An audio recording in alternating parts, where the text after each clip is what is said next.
Guys ఒకసారి ఈ post చూడండి.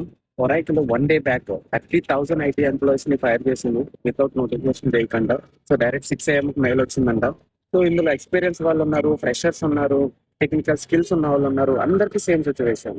సో ఇక్కడ ఏమర్థం అవుతుందంటే డెఫినెట్ గా ఎవరైతే ఐటీ ఎంప్లాయీస్ కానీ చేస్తున్నారో, నాట్ ఎవరు ఐటీ అని కాదు, ఏ సెక్టర్ లో అయినా సరే మీరు backup salary, second source of income ని ప్లాన్ చేసుకోండి. అది చిన్నదైనా పర్వాలేదు.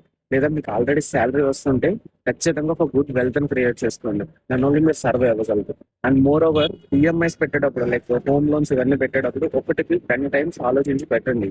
బికాస్ ఓన్లీ జాబ్ మీద డిపెండ్ అయిపోయి ఈఎంఐస్ పెట్టేద్దామంటే ఇలాంటి సిచ్యువేషన్ వచ్చినప్పుడు డెఫినెట్ గా సరే స్ట్రగుల్ అవుతారు. పెట్టకూడదు అంటే ఈఎంఐస్ పెట్టచ్చు, బట్ అంటే అన్లెస్ మీకు ఒక గుడ్ బ్యాక్గ్రౌండ్ వెల్త్ ఉంటే తప్ప ఇటువంటి జాబ్ మీద డిపెండ్ అయి పెట్టకండి. అండ్ ఆల్సో ఇంకొక రిక్వెస్ట్, గవర్నమెంట్ కూడా ఇటువంటి వాటి మీద యాక్షన్ తీసుకోవాలి. IT employees more taxes pay చేస్తారు. ఇన్ కేసు 1 year నువ్వు ట్యాక్స్ పే చేయకపోతే ఇంటికి నోటీసులు వస్తాయి. అదే ఆఫీస్ లో నువ్వు 1 week చెప్పకుండా మానేస్తే డైరెక్ట్ గా తీసేస్తారు. ఇన్ని రిస్ట్రిక్షన్స్ ఉన్నప్పుడు ఎంప్లాయీస్ సడన్ గా అలా తీయడం it's not a good thing. Either like definite గా గవర్నమెంట్ దీని మీద ఇలాంటి వాటి మీద యాక్షన్ తీసుకోవాలి. లేకపోతే చాలా ఫ్యామిలీస్ చాలా స్ట్రగుల్ అవుతాయి. 30,000 ఫ్యామిలీస్, వాళ్ళకి ఎలా ఇన్కమ్, ఎలా అందులో వెళ్తున్న వాళ్ళు ఉంటారు, వెల్త్ లేని వాళ్ళు ఉంటారు. డెఫినెట్ గా వాళ్ళు స్ట్రగుల్ అవుతారు. మీద గవర్నమెంట్ యాక్షన్ తీసుకోకపోతే వాళ్ళు ట్యాక్స్ తీసుకోవడంలో ఎటువంటి యూజ్ లేదు. థింక్ చేసి లైఫ్ ని ప్లాన్ చేయాలి.